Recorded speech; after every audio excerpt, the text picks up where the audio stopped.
Resultados al sondeo de anoche.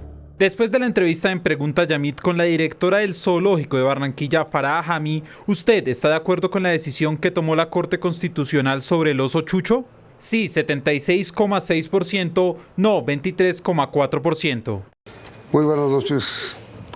En lo que va corrido del mes de enero, se han conocido varios informes internacionales que en general concluyen en que Colombia es uno de los países con mayor corrupción en el planeta. Transparencia por Colombia afirma en un comunicado que fue expedido el día anterior que Colombia se encuentra entre las naciones donde los esfuerzos anticorrupción están estancados. Nuestro invitado de esta noche es el doctor Andrés Hernández. Él es director de Transparencia por Colombia. ¿Qué los condujo a ustedes, doctor Hernández, y gracias por aceptar la invitación, a declarar que se estancó la lucha contra la corrupción? En Transparencia Internacional, desde hace más de 20 años, venimos haciendo análisis de percepción de corrupción desde una perspectiva de poder conocer la opinión de analistas, académicos, inversionistas internacionales y nacionales sobre qué tanta incidencia tiene la corrupción en el sector público en el país. Y cuando vemos algunos años para atrás, desde 2012 hacia acá, Colombia no logra salir de un puntaje de 36-37 sobre 100, siendo una escala de 0 un país percibido como completamente corrupto y 100 un país percibido como completamente transparente. Entonces, venimos en ese rango de 36-37, que sigue siendo una calificación bastante baja y que por lo tanto nos vuelve a poner alertas respecto a este tema, no solamente en el nivel doméstico, sino también en cómo estamos en comparación con el resto del mundo. Sí, por ahí hay un chiste popular que dice que le dice un señor a otro: Colombia quedó en primer lugar en el país más corrupto del mundo. Y el otro dice: ¿y cuánto pagaron? ¿Por qué hay esa sensación general de corrupción en el sector público? Lo que estamos viendo en este tipo de instrumentos es que los analistas, inversionistas, académicos siguen identificando prácticas que son nocivas en el ámbito público, por ejemplo, alrededor de pago de sobornos en trámites o, por ejemplo, en cuanto a la falta de sanción cuando se presentan casos de desviación de recursos públicos. En particular, además, para este año hay un análisis alrededor de la falta de transparencia en el sistema político y en concreto en materia de transparencia de financiamiento de campañas políticas.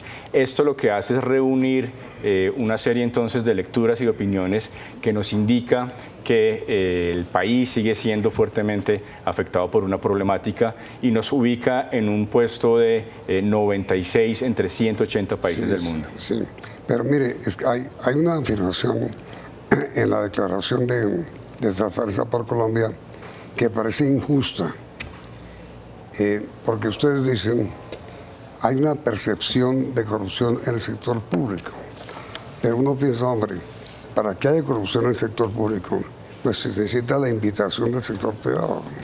Siempre la corrupción va a necesitar el concurso de por lo menos dos partes, incluso de grandes redes de corrupción que lo que estamos viendo es que operan con actores públicos, privados, facilitadores, etcétera. Y tiene razón en ese planteamiento, Yamit. Aquí lo importante también es saber cuál es la lectura que nos da este indicador y poder complementar a través de otros instrumentos que no son solamente de percepción lo que está pasando en materia de corrupción en el país. Y un punto muy importante de lo que usted plantea es que aquellos países que salen en los primeros lugares del ranking, aquellos que se consideran como más limpios, incluso... ¿De corrupción o de no corrupción? De no corrupción.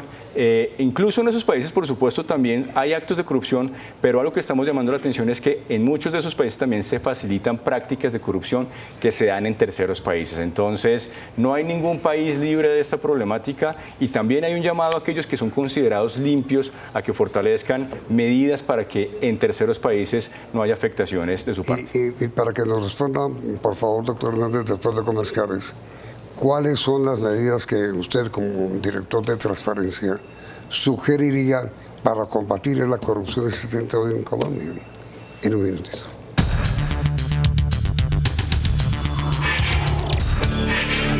Entonces, ¿qué hacer, doctor Hernández, para combatir la corrupción?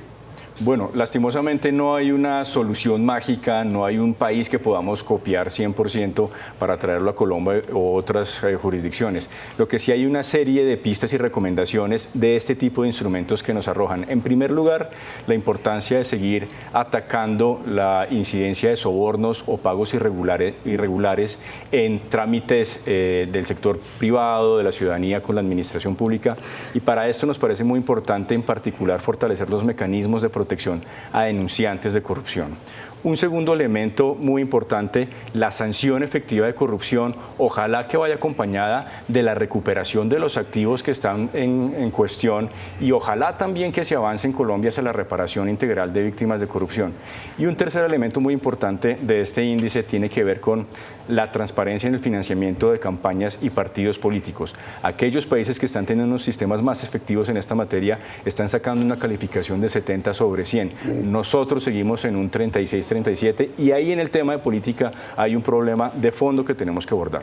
Pero en general y finalmente, doctor Hernández, ¿usted cree que la Fiscalía, la Contraloría, la Procuraduría lo están haciendo bien en la lucha contra la corrupción?